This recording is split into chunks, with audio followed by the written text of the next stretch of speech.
I still remember the first time I saw Rahim, a forgotten outpost carved into a ridgeline that didn't want us there. It was 2010, Helmand Province.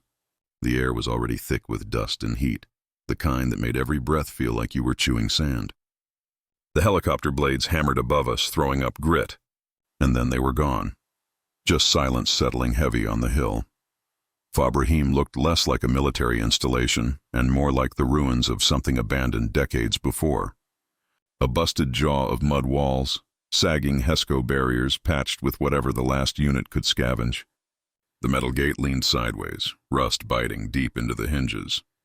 The radio mast, if you could call it that, was held together with duct tape and paracord, bowing toward the valley like it was tired of standing. This wasn't a place you reinforced.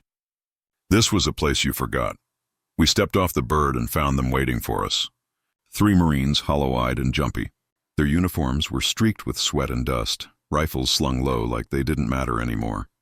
They didn't salute. They didn't even give us a proper handover. The first words out of their mouths weren't situation reports, or enemy sightings, or even a joke to cut the tension. They just said, "You should have stayed away." That's how Rahim introduced itself. The days blurred fast. Dust storms tearing across the ridge, the sun hammering down until your skin burned through your sleeves, the air so dry your throat cracked. At night the cold cut through like a knife. We logged radio checks every hour, even when no one was listening. We lined trip flares along the wire, hoping the wind wouldn't knock them loose. Our water tasted like bleach. Our rifles jammed with grit no matter how often we cleaned them. That was the rhythm of Rahim. Bleached water, dust in the bolt carrier, silence broken only by the occasional burst of distant small arms fire. But even that wasn't the worst of it. On our 3rd day, me and Corporal Mason were ordered to reinforce a section of the perimeter wall that had slumped after the rains. We dug into the clay, shovels biting hard into packed dirt. Then his blade rang against something, not rock. Something flat, hollow. We scraped away the soil and uncovered it. A slab of stone, rectangular, the size of a door. Etchings ran across the surface, weathered but still sharp, symbols I'd never seen before. Not Arabic, not Pashto, not Dari. Not anything that belonged to this land, or maybe any land. I pressed my glove against it. Even in the noon sun it was cold, colder than the ground around it. Mason half joked, "Looks like a damn tomb lid." Our Sergeant Green crouched down, ran his fingers over the carvings, then told us to log it and cover it back up. Not our problem, but higher command didn't agree. When word went up over the sat phone, the order came back short and final. Keep it exposed. Specialists are inbound, no context, no explanation, just orders. That night, none of us slept. The air inside the wire felt heavier, like the heat doubled, even though the temperature dropped. I was on watch at 200, staring out at the Black Valley when I heard it, whispering. At first I thought it was the guys in the bunker behind me, voices too low to make out. But when I turned, they were both asleep. The whispering didn't stop. It rolled low, like wind sliding across stone. But the air was still. Dead still. Every hair on my arm stood up. By dawn, Private Ruiz was puking his guts out. Said he dreamed of men screaming underground, clawing at stone. He swore he felt hands grip his ankles while he slept. Sergeant Green chewed him out, called it heat stress. None of us argued, but none of us looked him in the eye either. 2 days later, one of the Marines we relieved vanished. Just gone. His rifle still by his bunk, his boots still under his cot. No sign of a struggle, no prints in the dust. We scoured the ridge, the wadi, the valley floor. Nothing. It was like he dissolved into the air. That was when I realized the truth. It wasn't the Taliban that was going to break us. It was the hill itself. The interpreter Farid came up with the convoy later that week. He stopped short of the gate and refused to come inside. His eyes fixed on the slab. When I asked him about the symbols, he shook his head and said they weren't words. Not in any language. Then he looked at the ridge beneath our boots like it was alive. He called it the place of the shut-mouth. When I asked what that meant, he said, a place where prayers do not echo. We should have listened. Routine became our lifeline. Check the flares, log the radio, clean the weapons, wipe dust from optics. Pretend the slab wasn't sitting inside the wire like an extra man we had to account for. We told ourselves that sticking to the schedule meant we were safe. But then came the watch. I was scanning with NVGs when I caught it. A figure by the slab, human-sized, same build as Mason. I froze. Raised the scope. It turned. Its face slid like oil on water, features blurring and reforming in ways skin shouldn't. And then it was gone. When men get scared, they reach for rules. That's what Sergeant Green did. He fought fear with procedure. He doubled the watch. No man alone, ever. Logs signed in real time, not scribbled arrows and guesses.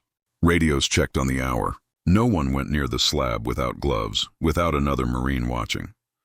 Rahim turned into a fortress of routine, even if the walls were paper thin. We had 2 towers, north and south. Sandbagged positions, rusted steel plates hammered into makeshift shields. A couple of 240s sighted to cover the valley. Claymores stacked in a footlocker with blasting caps taped off. Trip flares hung like ornaments on the wire, their thin sticks shivering when the wind cut low. Inside, a bunker dug into dirt, a plywood CP with a table scarred by knives, tents lined with cots and dust. The slab, it got treated like a piece of equipment. Every morning, brush it, check it, log it. Artifact intact, site secure. We even threw a camo net over it, told ourselves it was to cut the glare. But we all knew it was, so we didn't have to look at it. It wasn't a part of the outpost. It was the outpost. Then the generator coughed and died. The hum cut out, and the silence dropped on us like the hill had swallowed sound itself. No fan noise, no inverter buzz, no human soundtrack, just nothing. For a second I thought my ears quit on me. We sat frozen until the thing sputtered back to life, lights flickering weak. Mason muttered, "Felt like falling." He wasn't wrong. It felt like Rahim itself had dropped a few feet through the earth. The next night, a gunshot cracked inside the wire. Close. Every man scrambled with rifles hot, adrenaline spiking. But there was no brass, no powder smoke, no warm chamber. No one fired. The echo lingered like it wanted to be believed. The trip flares popped twice that week. Hiss of magnesium, white fire bathing the yard. But when we ran out, rifles up, NVGs scanning, there were no tracks. No cuts in the wire. Nothing but our own prints and the dying flare burning itself to ash. That was when I started seeing them. Bare footprints. Not ours, not boots. Human. Small ones too, like children. They circled the slab, overlapping, then ended against unbroken Hesco. Like the hill made its own patrols at night. Green told us to log it as unusual activity. His hand shook when he wrote. Fared. The interpreter came again with a convoy.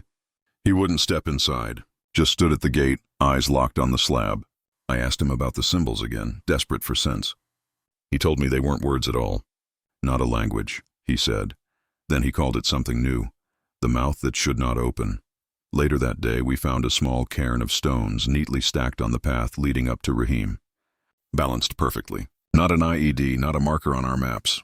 Just rocks, placed with intent. Green kicked it over. That night, Ruiz built it again, near the gate.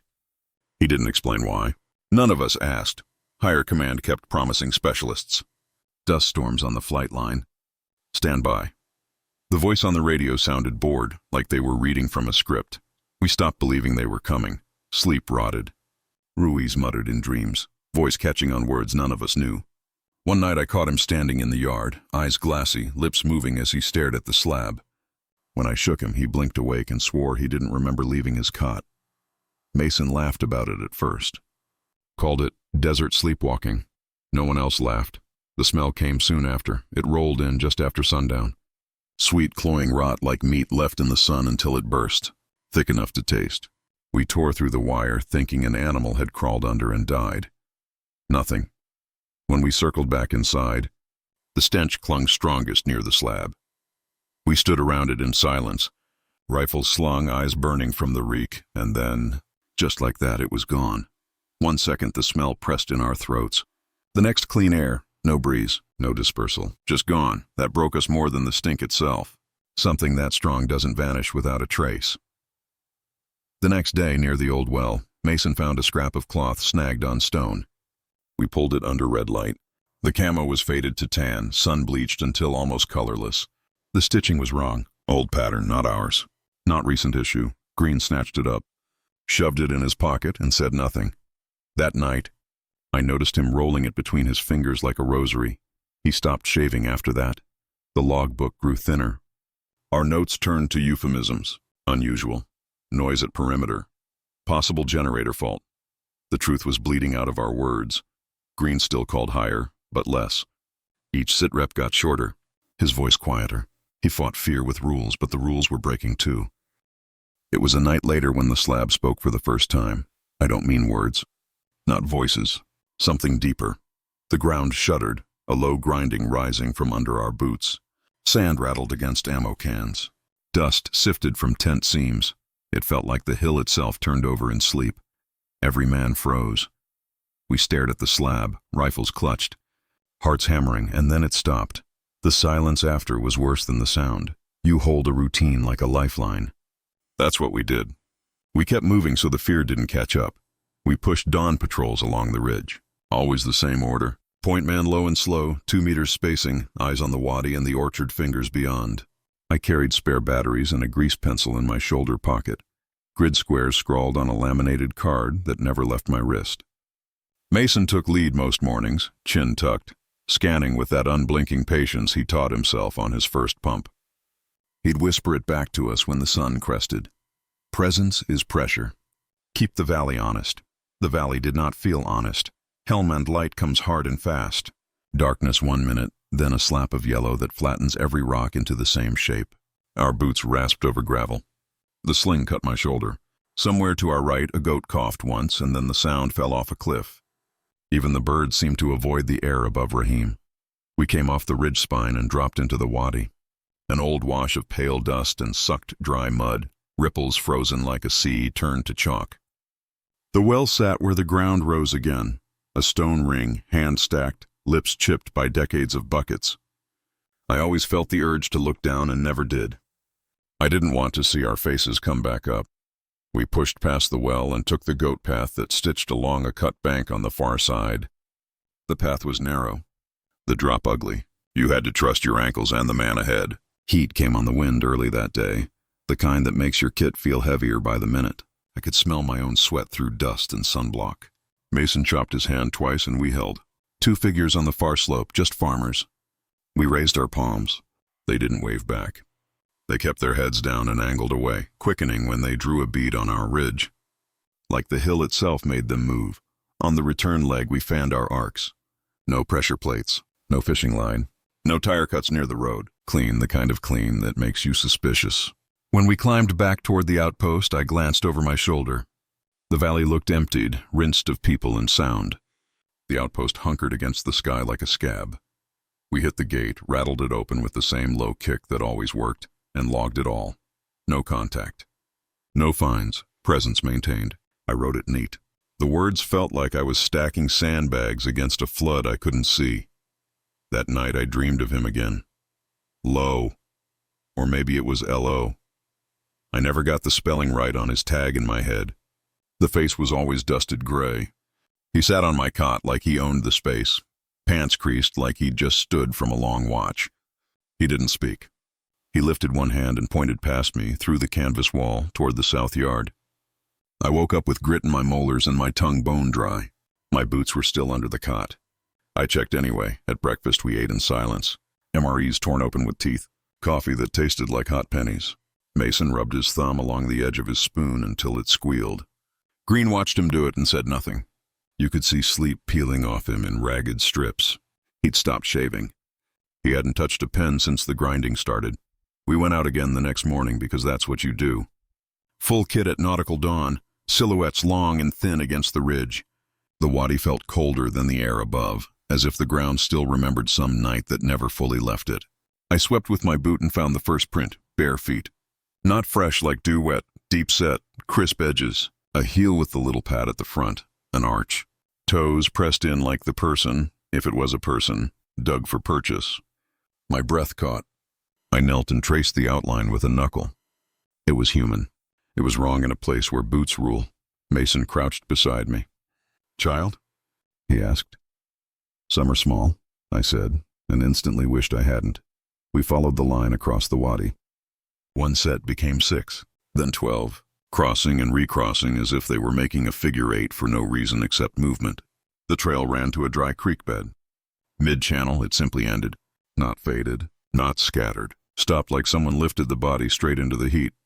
"We log unusual," Green said, voice steady out of habit more than belief. "What do you write for this?" Mason asked. Green didn't answer. He stood in the crease of shade and fingered the edge of his collar like it itched. "We broke contact with the prince the way you break contact with an idea you don't want to take home." Back on the ridge, the shepherd boy was there again, a smear of a figure with a flock pressed tight as a puddle of wool. He watched us come up the slope. When we got close enough to see his face, he turned his back without a word and walked away.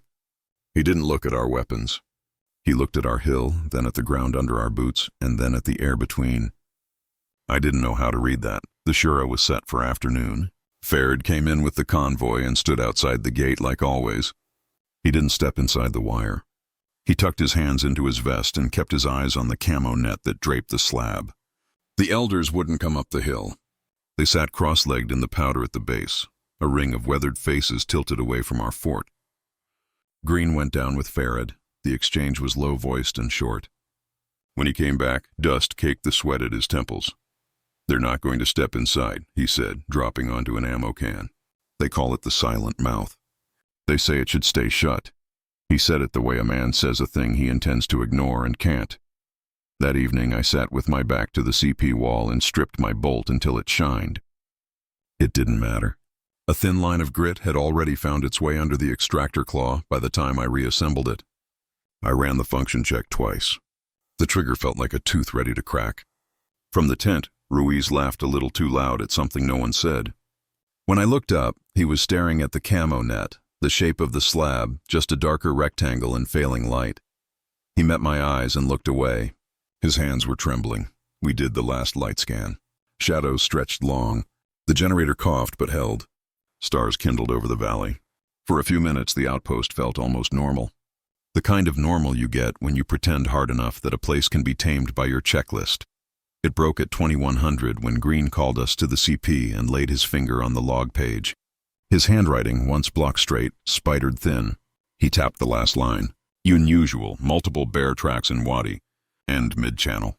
He didn't say anything else. He didn't need to. The line didn't add up to a world where radios work and ammo cans stay stacked. "Two-man watch," he said. "You will not leave a post to check anything alone. You will not approach the south yard alone. You will not—" He swallowed. "You will not listen to anything that sounds like someone you know unless you can see their face."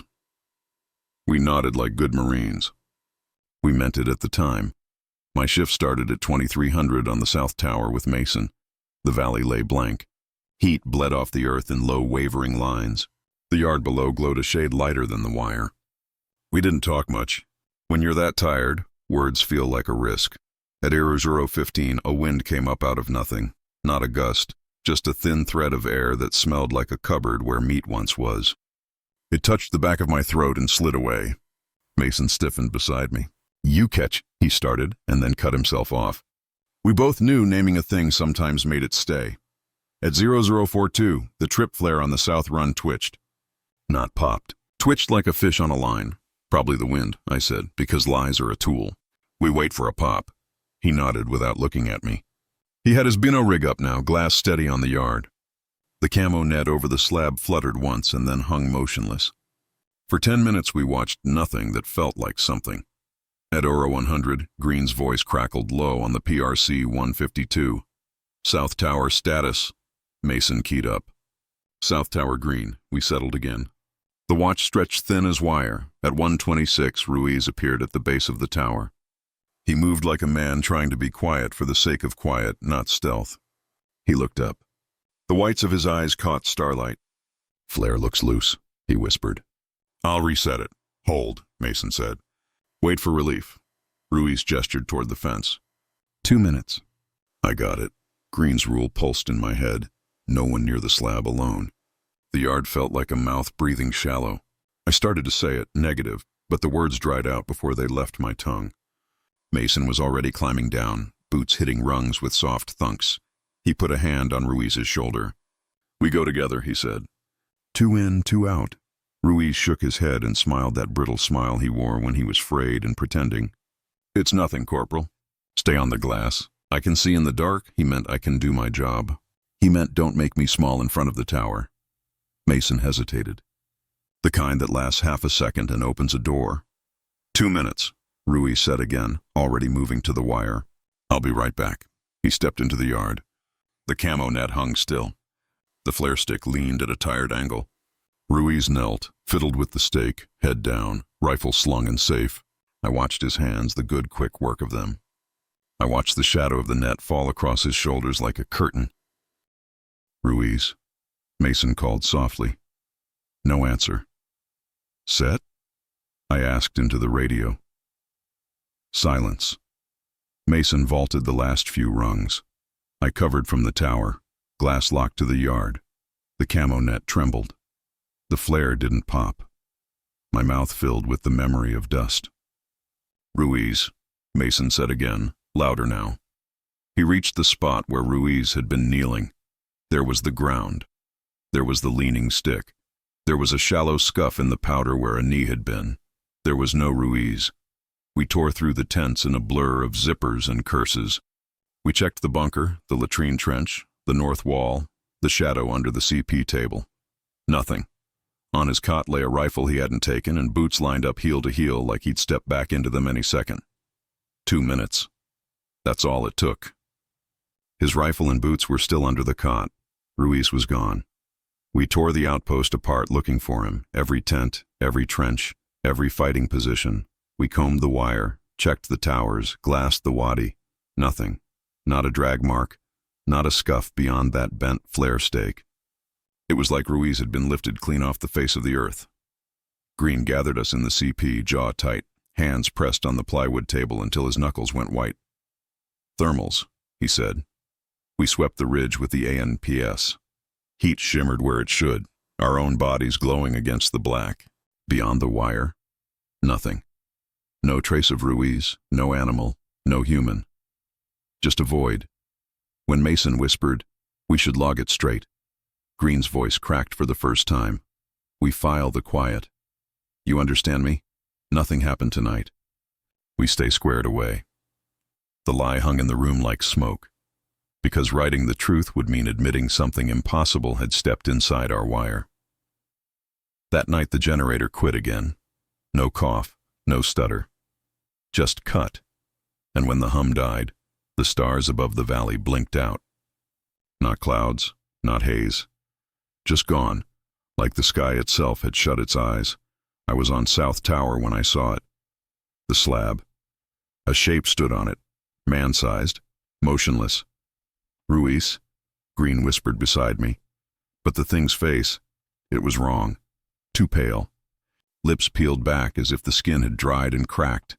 Then, with a hinge that no spine should allow, it bent backward and dropped flat onto the slab. No sound.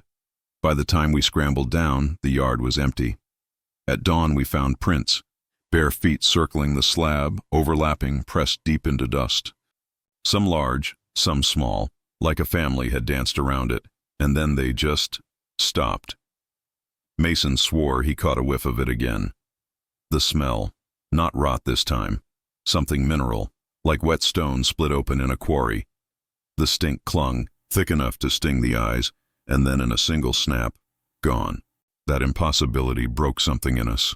A stink can fade, it can ride the wind, but it doesn't vanish between heartbeats. We were unraveling fast. Private Tucker, steady as they came back in Sanguine, snapped first. He was on watch when he swore he heard Ruiz's voice calling his name outside the wire. Soft at first, then louder, pleading. He dropped his rifle halfway over the wire before we dragged him back. He fought like an animal, spit flying, shouting, "He needs me! He's right there!" We had to hog-tie him with paracord until he sobbed himself dry. Later, Green pulled me aside and showed me the scrap of camo Mason had found by the well. Under the red lens, he pointed out the stitching. "Not ours," he said. "Old pattern, 70s, maybe earlier." He stared at it like it was a secret he hadn't been cleared for. "This hill's been held before," he muttered. "We're not the first."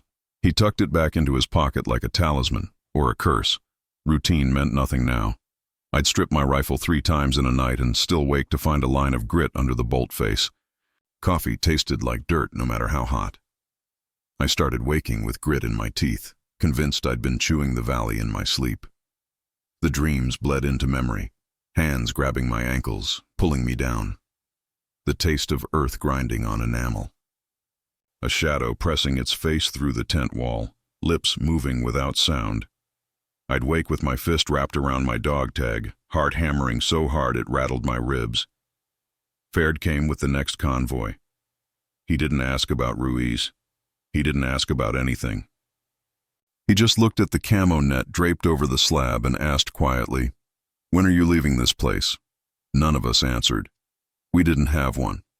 That night, the answer came anyway. I was cleaning the 240 when it started. A sound rose through the Hesco, through the packed clay under our boots. A slow, deliberate knocking. 3 times. A pause. 3 more. The vibration carried up through the steel plate, into my bones, rattling the teeth in my skull. Every man froze. Eyes on the slab. The hill itself was knocking, and it wanted an answer. The first knock took our breath. The second took our nerve. By the third, the hill owned our bones. 3. Pause. 3. Measured. Patient. Like it had all night. Like it had waited a very long time. No one spoke. Even the radio seemed to listen. The 240 sat across my knees, cold metal leaching heat from my palms. Sand shivered off the tops of the Hesco and pattered to the ground in a dry rain. Positions. Green said at last, voice thin, but still a voice. Get to the line. We moved because he told us to, and because movement kept the thinking down. North Tower, South Tower, arcs, sectors, ladders clanked, boots found rungs. We snapped into a defense we'd rehearsed 100 times against enemies that breathed air and bled. It felt like trying to hold back weather. The generator caught once, coughed, and died. Lights winked out. The outpost fell into a black that wasn't night so much as absence. I thumbed my PEQ and thought better of sending a beam anywhere near the south yard. Count, Green ordered. South Tower 2. North Tower 2. CP 2, 2, 2, 2. We said it like a spell. The knocking didn't speed up. It didn't grow louder. It simply continued. 3 slow strikes, a pause long enough to hear your own blood, then 3 more. It came up through the ground, through the steel plates and plywood, through tendons and teeth. I could feel it in the shallow place just under my sternum, the soft spot you learn to protect without knowing its name. Somewhere behind me, Tucker whispered, "It's asking." "For what?" Mason said. "For us," Tucker breathed. Green cut him off. "Eyes out. No one breaks the wire. If anything moves, you call it." He didn't say shoot. Not yet. I was grateful for the lie. I raised my NVGs and swept the yard.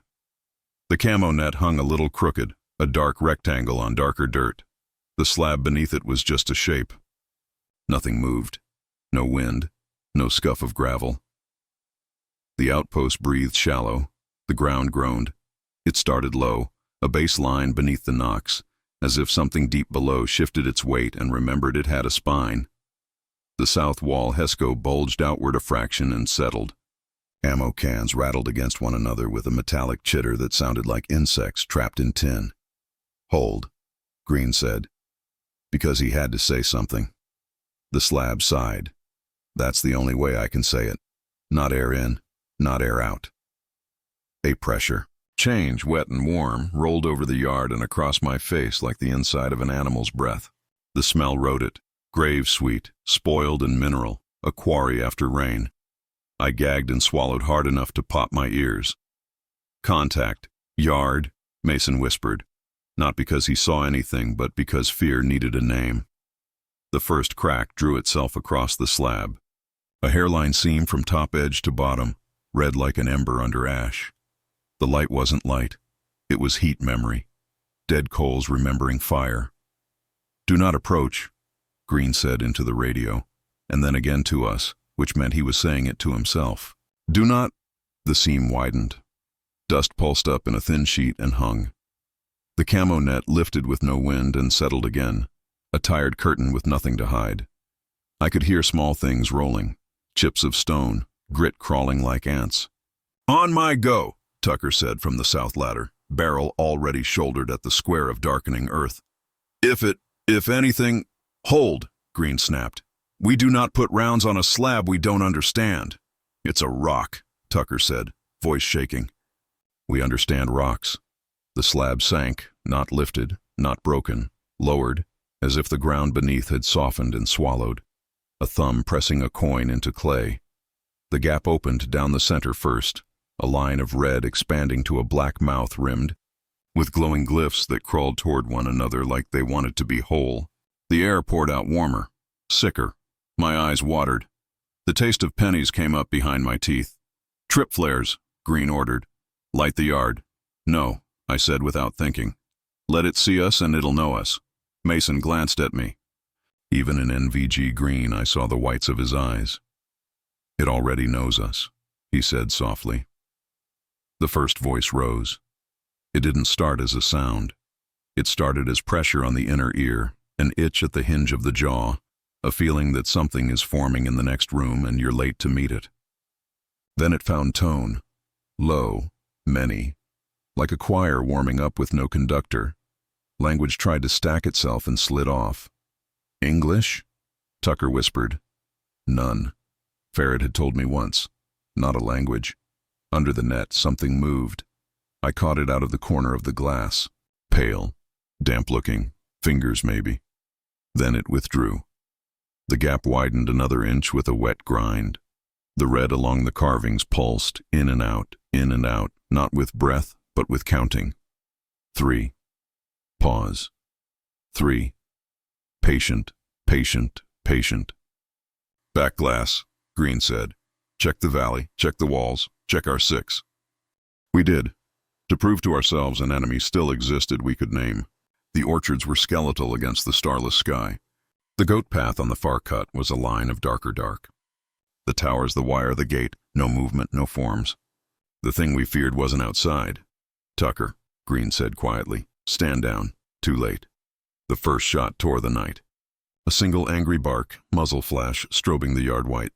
The round sparked off the edge of the slab and ricocheted into the dirt. Tucker fired again and again, 3 round bursts snapping the air, tracer stitching a red seam that arced and died with nothing to chew. "Cease," Green roared, ripping the weapon from his shoulder. "You'll hit us all before you hurt a rock." "It's opening," Tucker choked.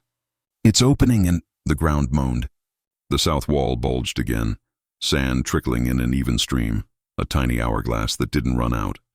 The outpost tilted just enough to make my inner ear jump. A stack of ammo cans slid and toppled.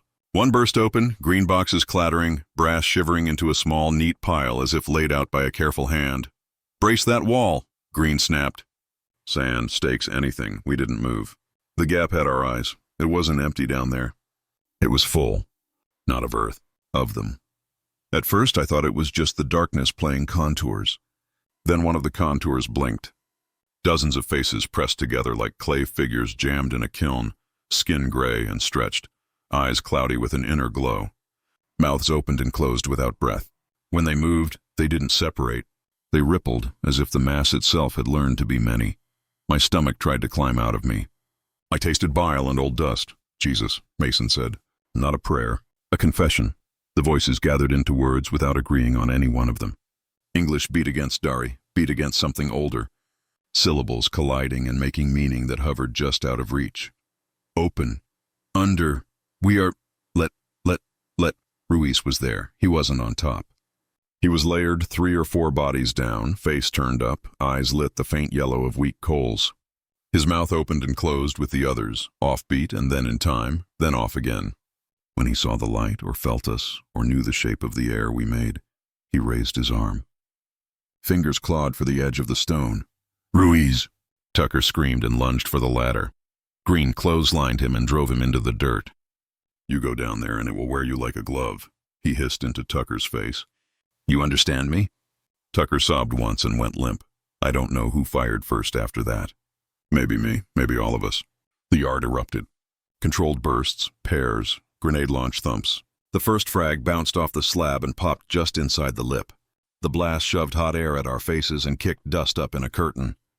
The choir went high and thin, a needle through the ear that made my vision sparkle. The dust fell. The gap was larger. Rounds tore figures into powder. The powder swirled and slid back down the sides of the mass and knit itself into faces again. Where holes opened, other faces pushed up to fill them. We weren't killing anything. We were giving it circulation. One of them climbed. It wasn't fast. It didn't need to be. It found the lip with both hands and drew itself up in an ugly, steady pull, shoulders narrowing and widening like clay discovering shoulders. It was roughly human where it mattered. 2 arms, a head, a chest to aim at. Tucker put 2 into its sternum and 1 into its face. The head split, a dry puff of ash, and reformed between blinks. "Back! Back!" Green shouted. Do not let it touch you." It reached Farley. He was braced on one knee, 2 under 3 up, mouth open to shout, when the thing laid its hand flat against his chest. It didn't push. It sank. Fingers slid between ribs like wet hands into damp sand. Farley's eyes went vague, then hollow, then old. His body softened around the wrist that had entered him. When the hand pulled back, there was no blood. There was nothing in him to bleed with. He folded sideways and hit the ground with a sound like a bag of dry sticks. I put a full magazine into the thing until it powdered, and the powder settled on Farley's sleeve like ash from a dead fireplace. Farley didn't move. "Fire support. Fire support now!" Green yelled into the handset, voice breaking. "Rahim urgent. Immediate suppression south yard grid. Static ate him alive." The radio's squelch throbbed to the same rhythm as the slab's red seam. 3. Pause. 3. The hill was inside our circuits. Mason moved. He didn't run at first. He walked with the loose, calm gait of a man who had decided. He stripped the safety cover from a grenade as he crossed the yard. He didn't look at me. He didn't look at Green. He looked at the carvings pulsating along the edge of the gap, lips moving silently. I caught snatches. Not words, beat, cadence. He was matching it. "Counting with it, Mason!" I shouted. "Back off!" He knelt at the lip. The heat coming out pushed sweat out of him in a sheet. The smell made my eyes water. He leaned forward until his forehead touched the stone, the way some men pray at walls older than their language. "Mason," Green said, voice flayed. "Stand down, Marine." "That's an order." Mason lifted his head and looked up at me. For a second he was all the way back. Clear. Present. "My friend." "Close it," he said. He put the grenade in the gap and palmed it down into the first rank of faces. He bit the pin and spit it aside. I saw a flash of brown enamel on a cracked tooth and thought, stupidly, he needs a dentist. I grabbed Green's vest and yanked him backward, hauling both of us behind a stack of sandbags that wouldn't do anything but make the blast sound different. The grenade went off like a city block of fireworks crushed into one angry second. Shock slapped us flat. The yard turned white.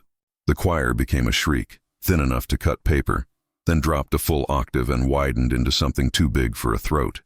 Stone split. Dirt geysered. Shards slapped the Hesco like fists. Silence hit. Not quiet. Silence. The kind that has weight. A pressure vacuum. I pushed up onto my elbows, blinking mud and grit out of my eyes. My ears hissed. My teeth rang. The red along the carvings was gone. The cracks still glowed dull, then cooled, then went dark. The slab was no longer a slab. It was rubble and hot earth jammed back into its own wound. The gap was a bruise in the yard, smoking. "Mason," I said, already knowing. There was no Mason. "Report," Green croaked, because he needed to fill the air with something we'd trained to say. "Report, sound off." "South Tower 1, Tucker rasped, breath hitching, voice too high. "North Tower 2, someone called, dull and shocked. "CP 1, I said, and then, because I had to, 1 KIA, Farley. I couldn't add the second. I couldn't make my mouth say missing for Mason. He wasn't missing.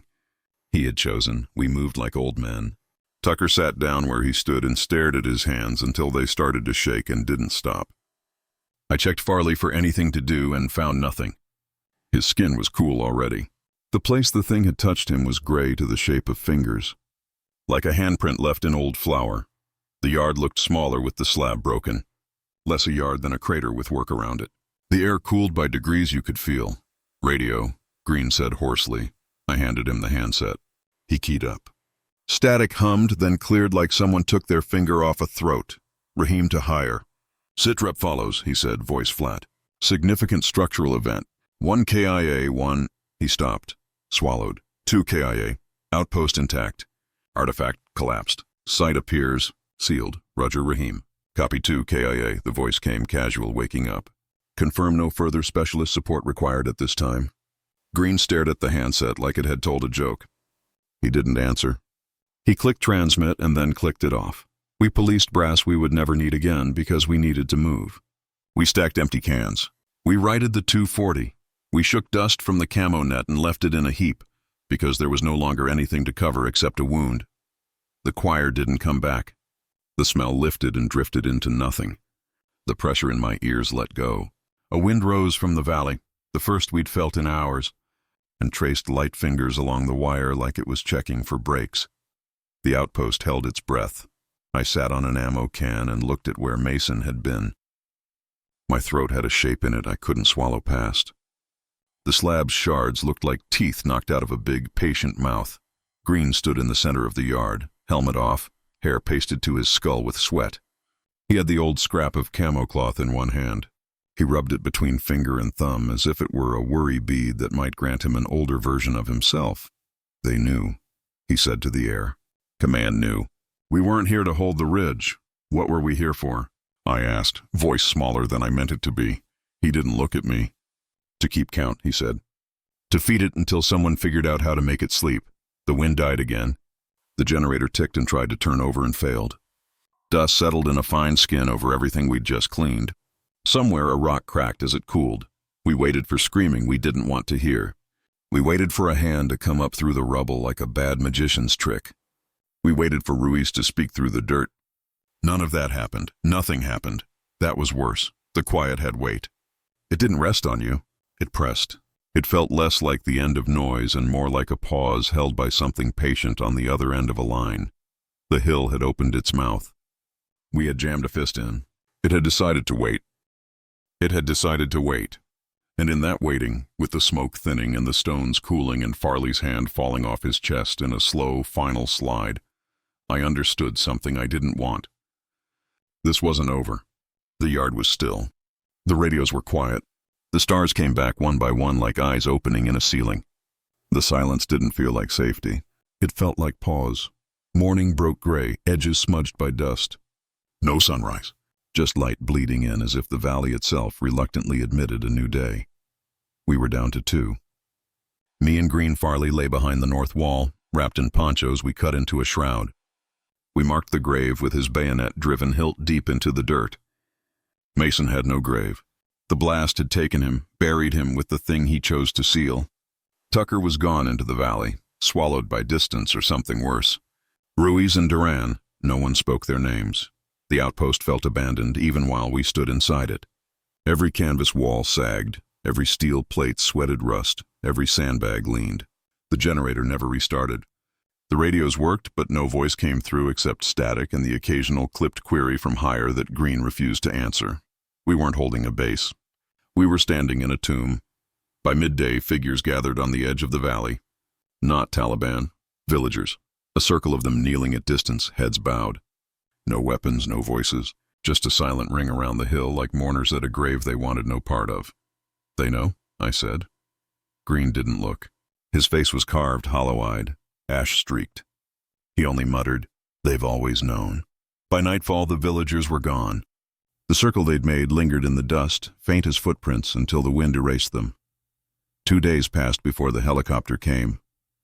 Twin rotors hammered the ridge, blades stirring dust into a storm that threatened to swallow us too. The Chinook settled with the casual violence only a bird that big can manage, ramped down, crew chief waving like this was a milk run. I had my pack already strapped, rifle slung, boots caked. Green had none of those. He just had his weapon and the scrap of old camo cloth he kept worrying between thumb and finger. The crew chief shouted over the rotors, "Let's go!" On board Marines, I turned. Green wasn't moving. "You coming?" I yelled. He shook his head. Dust whipped around his helmet, eyes steady, even through the grime. "I'm not leaving it," he said. My chest went tight. "It's sealed." Mason closed it. You saw it. He looked at the rubble in the yard. Not sealed. Not forever. You felt it too. The crew chief was waving, frantic. Now or never. I grabbed Green's arm. He pulled free, not hard, not angry, just final. You go, he said. Tell them it's closed. Tell them not to dig here again. And then he turned, walking back through the dust as the rotors lifted. I never saw him again. At Bagram, they put me in a white room with clean uniforms and sharper eyes. They asked the same questions a dozen ways. What happened to Ruiz? Duran? Farley? Why did Sergeant Green stay behind? What caused the structural collapse? I gave them pieces. Enemy action. Possible ambush. Equipment failure. Multiple KIA. Sergeant Green volunteered to remain at the outpost until relief. When they pressed harder, I told them the slab collapsed during a quake. That was all. Some wrote notes. Others just stared, silent, as if my words fit boxes they already had. On the fourth day, they cut me loose. A set of papers. A flight home. A handshake without eyes. I learned how to edit myself. How to boil a nightmare into bureaucratic broth. The report would read like bad luck. Bad logistics. Enemy action. But in the gaps, I knew. Rahim wasn't a fob. It wasn't even terrain worth holding. It was a cork cliffhanger. The quiet I carried home lasted years. Until one night, in the safe silence of a house half a world away, I heard it again beneath the floorboards. 3 knocks. A pause. 3 more. 10 years is enough time to convince yourself you imagined it. Enough time to sand the edges off memory until the blade feels dull. I live in a house that creaks the way houses do. Trees scrape windows. Pipes settle. The heater ticks, kicks, breathes. I tell my kids those sounds are the bones of the place learning to be warm. I say it with a smile that doesn't reach my molars. Nights when the rooms go museum quiet and the dishwasher hums like distant rotors, I sit at the kitchen table and drink coffee that isn't dust. I almost pass for a man who left a war behind. Almost. It began again on a Tuesday. No storm, no reason. Just the hour when the neighborhood thins to dog barks and a lone car, when you can hear your fridge think. I went to rinse the cups and felt the same little emptiness bloom behind my sternum, the soft place the hill learned to touch. The sink dripped once, twice, stopped, then the house listened. 3 knocks. A pause, 3 more, not the front door, not the wall, beneath. A patient sound that didn't test your fear so much as weigh it. I froze with the cup still in my hand. The ceramic clicked on the counter and sounded too loud. I waited for the second set and found my breath sitting in my throat like a bad order waiting to be signed. 3, pause, 3. I told myself it was the heater. The pipes, the raccoons. Reasons are easy if you say them fast enough. I said them out loud to see if my voice still worked. It did, but the sound felt like it hit felt instead of air. A room should answer you when you speak. Mine didn't. I walked the hall and checked the kids. They slept with the carelessness I lost on a ridge. I stood there longer than I should have, counting their breaths, making sure each one arrived on time. When I turned back toward the kitchen, the floor under the runner felt cooler, as if the crawl space had drawn its own breath in. I could have called someone. I could have left. Instead, I did what fear trains you to do. I made the world small. I folded the runner back and lay on the boards, cheek to wood, eye close enough to see the grain. It smelled clean, soap and pine and the ghost of old wet cardboard from a move. My palm flattened. The timber hummed against my skin like a body trying not to shiver. Don't answer, I told myself. Don't feed it, let it starve. But the hill taught me that attention is a door, and I was already standing in it. Another set. 3. A pause that stretched until the seconds thinned. Then 3 more, spaced like they had all the time left in the century. The algorithm of patience. I thought of Mason with his forehead on carved stone, of Farley turning to dust from the inside out, of Sergeant Green standing helmetless in a yard we pretended was ours. I thought of Ruiz's hand reaching up through heat and ash and cadence, and I realized this was not a place calling. It was a pattern. It had learned my name once. It would learn my house next. So I told you this, because warnings work better when you hear them in a human voice. If you ever hear it under your feet, don't be brave. Don't be curious. Don't be kind. Do not knock back. Do not speak. Do not move the runner and press your face to wood like I did. Make your world small in a different direction. Take your people and go somewhere with too much light and not enough memory. Wait until morning makes sense again. My heater ticked, stopped. The boards cooled, then cooled further. I don't know why I did it. Habit, hope, a mistake welded to my mouth. I leaned close enough to fog the varnish and let the question out in a whisper so thin it barely had weight.